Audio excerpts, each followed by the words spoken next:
AIM के राष्ट्रीय अध्यक्ष असदुद्दीन ओवैसी मेरे साथ इंडिया न्यूज पर इस वक्त एक्सक्लूसिव जुड़ गए हैं। ग्लोबल मिशन से लौटे असदुद्दीन ओवैसी। असद भाई, बहुत शुक्रिया वक्त निकालने के लिए, हमारे साथ बात करने के लिए। जी, बहुत शुक्रिया आपका, आपने दावा मुझे बुलाया। असद भाई, एक बड़ी विजिट रही आपकी, और आपकी विजिट के चर्चे यहां भारत में, हिंदुस्तान में जबरदस्त रहे। क्या सोशल मीडिया, क्या टीवी, हर कहीं आपकी तकरीरें सामने रही, आप क्या कुछ कहते रहे। इस पूरी विजिट के बारे में बताएं। शुरू जब हुई तब आपके दिमाग में क्या चल रहा था, जब आप एक एक करके एक एक जगह पहुंचते गए और अपनी बातों को रखते गए, तब आपका दिमाग क्या सोच रहा था, किस तरीके से आप उस मिशन को अंजाम पर पहुंचा रहे थे असद भाई? नहीं, मेरा मानना यह है कि जो डेलीगेशन में मैं गया था,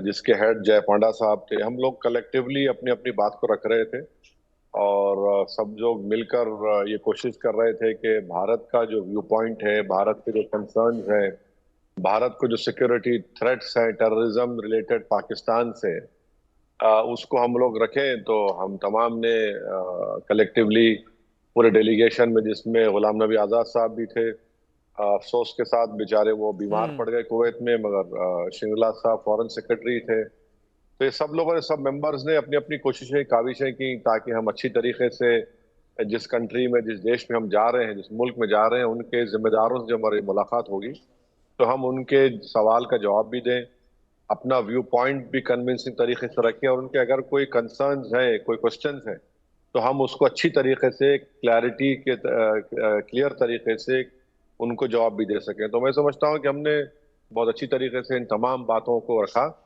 और ओवरऑल मैं समझता हूं कि इस डेलीगेशन ने बहुत अच्छी मेहनत की, बहुत अच्छा काम किया। बहुत पहले का दौर है जब कांग्रेस की गवर्नमेंट ने अटल बिहारी वाजपेयी को भी इसी तरीके से भेजा था, और जब मैं आपको सुन रहा था तो आप जिस तरीके से अपने अंदाज में अपनी तकरीरें चुनाव के दौरान रखते हैं, अंदाज आपका वही था। आपकी कई बातें, आप एफएटीएफ को लेकर बहुत जबरदस्त तरीके से बरस रहे थे। थोड़ा उस बारे में बताएं कि आपने जब घेरा और अपनी बातों को रखा तो क्या क्या पॉइंट से आपने जहां पहुंचे उनको अपनी बात सामने रखी। देखिए, भारत सरकार ने जो 4 कंट्रीज को सेलेक्ट किया वो बड़े इंपॉर्टेंट है, जिसमें हम गए थे। अल्जीरिया, जो ओआईसी का मेंबर है, और ये दूसरे 3 कंट्रीज जीसीसी के और ओआईसी के मेंबर हैं, बहरीन, कुवैत और किंगडम ऑफ सऊदी अरेबिया। इसमें एक कंट्री अभी नॉन परमानेंट सिक्योरिटी काउंसिल का मेंबर है, एक कंट्री आइंदा साल उसका नॉन परमानेंट मेंबर बनेगा। ये चारों कंट्रीज ने 2018 में भारत ने की कोशिशों पर, जो पाकिस्तान को ग्रे लिस्ट में डाला गया, तो इन चारों कंट्रीज ने ऑब्जेक्ट नहीं किया था पाकिस्तान के इंक्लूजन को।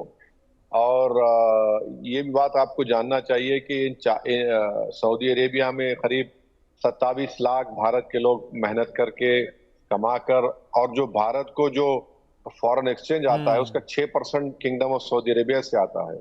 फिर कुवैत में करीब 10 लाख भारत के लोग रहते हैं, बहरीन में 3 लाख के करीब। तो एक हमारे हिस्टोरिकल रिलेशनशिप भी इनसे रहे हैं। तो ऐसे कंट्रीज के पास जाकर, जिनका इन्फ्लुएंस है पाकिस्तान के ऊपर, उस रीजन के ऊपर भी है, और पाकिस्तान जो प्रोपेगेंडा कर रहा था कि हम मुस्लिम कंट्री हैं और भारत ऐसा है, तो उन सब चीजों को हमने सामने रखकर वहां पर जाना, ये बड़ा अहम था। तो इस लिहाज से अगर आप देखेंगे तो बड़ा इंपॉर्टेंट विजिट था ये बहुत अच्छा हुआ। आपने मुसलमानों को लेकर जो तकरीरें दी हैं, आपने पाकिस्तान के इस प्रोपेगेंडा को धो दिया कि वो शुरुआत भी पाकिस्तान अपनी मुसलमानों से करता है और ला के भी वहीं ख़त्म करता है, जिससे बता सके कि यहाँ पर क्या बुरी हालत हो रही है। लेकिन मैंने आपको सुना और आपने इस मुद्दे पर भी पाकिस्तान को बचने का कोई मौका नहीं दिया। बल्कि आज जो स्टेटमेंट बिलावल जरदारी भुट्टो ने दिया, कि वो तो बकवास कर रहे हैं। तो भाई, अगर आप अपने ही देश में बलूची को मारो तो बलूची क्या मुसलमान नहीं है? आप अफगानिस्तान में तालिबान की सरकार है, आप उनके आउटपोस्ट पर उनको मारकर उनको जान ले रहे हैं, वो मुसलमान नहीं है? ईरानियन बॉर्डर आउटपोस्ट पर आप गोली चलाते हैं, तो क्या वो मुसलमान नहीं है? तो उनको ये कोई हक हासिल नहीं है कि वो भारत के मुसलमानों के बारे में बात करें। भाई, भारत में जो मुसलमान है, हमारे बुजुर्गों ने सन 47 में एक फैसला ले लिया कि हम 2 नेशन थ्योरी को रिजेक्ट करके हम इस भारत में रहेंगे और बाइज्जत शहरी रहेंगे। यकीनन हमारे मुल्क में हमारे प्रॉब्लम्स हैं, हमारे इश्यूज हैं जो किसी के सामने छुपे हुए नहीं है, मगर हमारी जद्दोजहद चल रही है, हमारी लड़ाई सियासी तौर पर संविधान के दायरे में रहकर चल रही है। मगर कोई पाकिस्तान में बैठकर हमको आईना दिखाने की कोशिश ना करें, क्योंकि वो अगर अपने गिरेबान में झांकेंगे तो कई गलतियां उनकी निकलेंगी। और बिलावल, जरदारी, भुट्टो ये नहीं बता पा रहे हैं कि उनकी मां को जिन दहशतगर्दों ने मारा वो कौन सा ग्रुप है। वो जिस यूनाइटेड नेशन में बैठकर ये आज ये बात कहे हैं, उनकी मां की, उनकी वालिदा की मौत के बाद यूनाइटेड नेशन ने एक प्रोब एजेंसी को भिजाया। हम्म। उन्होंने कहा कि पाकिस्तान की इन्वेस्टिगेशन शॉडी थी। उन्होंने कहा कि जिस सीन ऑफ ऑफेंस था उसको पाकिस्तान के 2 ऑफिसरों ने पानी से धो दिया। और फिर जो जरदारी के जो चीफ एडवाइजर थे उनकी फायरिंग में मौत हो गई। जो मोहतरमा बेनजीर भुट्टो का जो सिक्योरिटी एडवाइजर था, सिक्योरिटी इंचार्ज था, उसकी मौत हो गई। अरे भाई, आप अपनी वालदा की मौत जो दहशतगर्दों ने की उसके बारे में नहीं बता पा रहे हैं आप, और आप बता रहे हैं, उंगली दिखा रहे हैं। आपने मुशर्रफ पे इल्जाम लगा दिया, मुशर्रफ भाग गया पाकिस्तान छोड़ के। ये तो अहमकाना गुफ्तगू कर रहे हैं वो। और ये अहमकाना गुफ्तगू तो अभी भी जारी है। यही बिलावल भुट्टो जरदारी कह रहे थे कि अगर पानी नहीं बहा तो उनका खून बहेगा।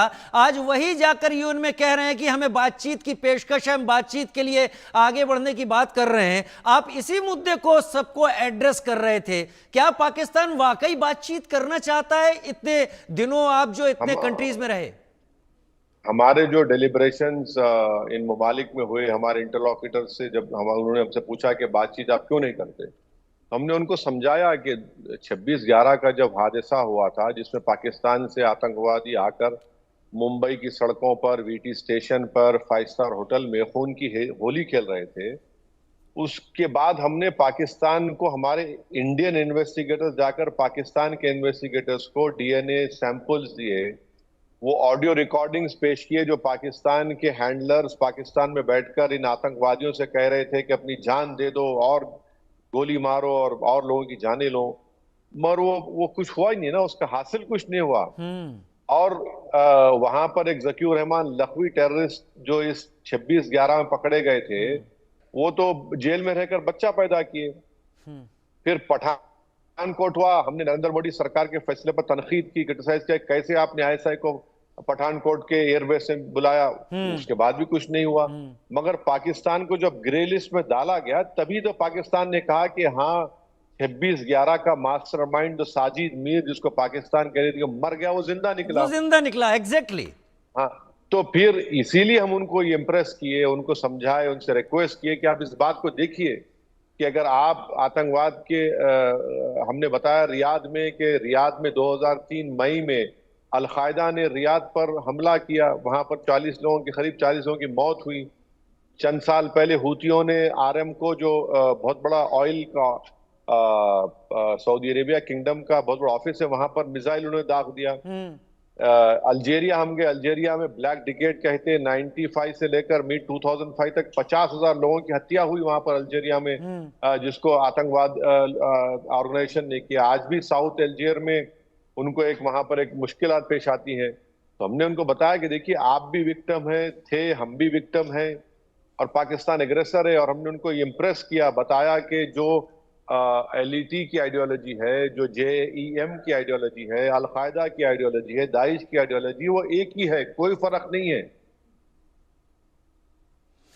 असद भाई, आपने बड़ा आपकी, जब भी मैं, हमारे पास जितने भी फुटेज आ रहे थे, आप जब वहां अपनी बातें रख रहे थे, तो आपको सुनने का भी मन कर रहा था। क्योंकि एक जगह तो आपने शहबाज शरीफ और आसिम मुनीर के बीच में जो फोटो एक दूसरे को दी, आपने उसको भी विद प्रूफ जीरो कर दिया। हाँ, ये तो अच्छा मौका हमारे हाथ को आया था, क्योंकि एक मुल्क का फील्ड मार्शल अपनी झूठी कामयाबी को दिखाने के लिए पूरी दुनिया के सामने जो पेंटिंग पेश करता है, वो अपनी पेंटिंग नहीं है, वो चीन की पेंटिंग है, और वो चीन के मिलिट्री ड्रिल की थी। तो हमको दुनिया को बताने में बड़ी आसानी हो गई कि ये तो झूठ का मलबा है, ये झूठ की फैक्ट्री है ये, और इनकी बात का कोई यकीन नहीं करना चाहिए।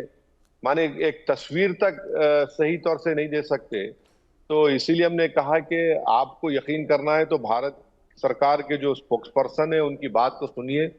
पाकिस्तान झूठ का एक प्रोपेगेंडा कर रहा है, पाकिस्तान झूठ बोलता है मुसलमान और इस्लाम का नाम लेकर, इसलिए हमको उनकी बात पे यकीन नहीं करना चाहिए। ये तस्वीर का झूठ तो इससे पहले भी कर चुके हैं यूएन में, जब पाकिस्तानी डेलीगेट ने कहीं और की तस्वीर दिखाकर कश्मीर का मुद्दा उठाने की कोशिश की थी। लेकिन असद भाई, आपको कोई ऐसा वाकया याद है जो आपको सबसे टफ लगा हो, या कोई ऐसा क्वेश्चन आपके सामने आया हो जो ट्रिकी क्वेश्चन आपके सामने रख दिया गया हो? नहीं, देखिए ये आसान बात तो किसी के लिए नहीं था कि आप एक फॉरेन कंट्री में जाकर वहां पर अपनी बात रख रहे हैं, उनके सवालात वो पूछ रहे हैं, उनके जवाबात हमको देना पड़ता था। तो आसान काम तो नहीं था, मगर अल्हम्दुलिल्लाह हमने कोशिश की और हमने सही तरीके से, कंस्ट्रक्टिव तरीके से और पूरी क्लैरिटी के साथ हमने अपनी बात को रखा भारत के ताल्लुक से। और हमको उम्मीद है कि इंशाल्लाह मुस्तकबिल में हमारी गवर्नमेंट इन चीज़ों को लेकर और आगे बढ़ेगी और उसको अपने लॉजिकल कंक्लूजन पर लेकर जाएगी। मैं आपको देखकर इस बात को कहने से नहीं हिचकूंगा, क्योंकि मैं कुछ एक इंटरनेशनल मीडिया को सोशल मीडिया पर देख रहा था और उनके क्वेश्चंस यही थे, क्योंकि उन्होंने आपका पूरा दौर, एआईएमएम का दौर, आपकी तकरीरों को सुना है और जाना है। वो यकीन नहीं कर पा रहे थे कि असदुद्दीन ओवैसी इंडियन गवर्नमेंट के पॉइंट ऑफ व्यू को इतनी तेजी और इतनी शिद्दत के साथ सामने रख रहे हैं। ये क्या चीज है जिसे वेस्टर्न मीडिया समझ नहीं पाता इंडियन पॉलिटिक्स के हिसाब से? अब मैं क्या करूं, नहीं समझ पा रहे हैं तो उनकी गलती है। जहां तक हमारी पॉलिटिक्स का सवाल है तो मैं तो अपनी पॉलिटिकल स्ट्रगल के लिए अपनी जान भी दे सकता हूं। जहां पर मुल्क का मामला है तो जाहिर है मेरे मुल्क की मोहब्बत इन तमाम चीज़ों से आला होती है। तो हम तो अपने मुल्क के लिए बोलते आए हैं। यकीनन मुझे इस बात का इकरार भी करना पड़ेगा कि हमारे मुल्क में बहुत से मुश्किलात, मसाइब हमको पेश आते हैं, चाहे वो मोदी सरकार के गलत कानून बनाना वक्फ के ऊपर हो, या CAA के ऊपर हो, या फिर जो मॉब लिंचिंग होती है, या फिर जो बुलडोजर का सेलेक्टिव इस्तेमाल होता है। तो ये चीजें हैं। हमारी लड़ाई चलती थी, चल रही है और चलते रहेगी। आइडियोलॉजी पर कोई कॉम्प्रोमाइज नहीं होगा, इंशाल्लाह नहीं होगा। मगर जहां पर देश की सालमियत का, टेररिज्म को अटैक करता है, तो यकीनन हमको तो खड़े होकर एक आवाज में बोलना पड़ेगा। और आपकी तारीफ इस बात की भी है, इससे पहले कि मैं आपसे विदा लूं, कि आप हमेशा हर चीज को कॉन्स्टिट्यूशन के दायरे में रखकर अपनी बात की बात करते हो। यही आपने प्रूव भी किया है। नहीं तो ये जो हमला भी हुआ है वो आर्टिकल 355 के तहत हुआ है कॉन्स्टिट्यूशन के, कि अगर कोई एक्सटर्नल हमला करता है किसी प्रदेश में तो सब भारत सरकार की जिम्मेदारी है। तो हमने जवाब दिया है और 9 उन मुकामात को हमने सेलेक्ट किया जो यूनाइटेड नेशन के प्रोस्क्राइब ऑर्गेनाइजेशन है। ना कोई सिविलियन पे हमला हुआ, ना कोई मिलिट्री पर हुआ। फिर पाकिस्तान ने बाद में 8 तारीख को हिमाकत की, तो हमारी फौज ने बेहतरीन उसका जवाब भी दिया। असदुद्दीन ओवैसी एआईएमआईएम के राष्ट्रीय अध्यक्ष, नकीब मिल्लत और असद भाई के नाम से जाने जाने वाले, कभी फास्ट बॉलर रहने वाले, अपनी बॉलिंग, अपनी बातों से उन्होंने सबको धराशायी किया। असद भाई, बहुत शुक्रिया, आपने वक्त निकाला।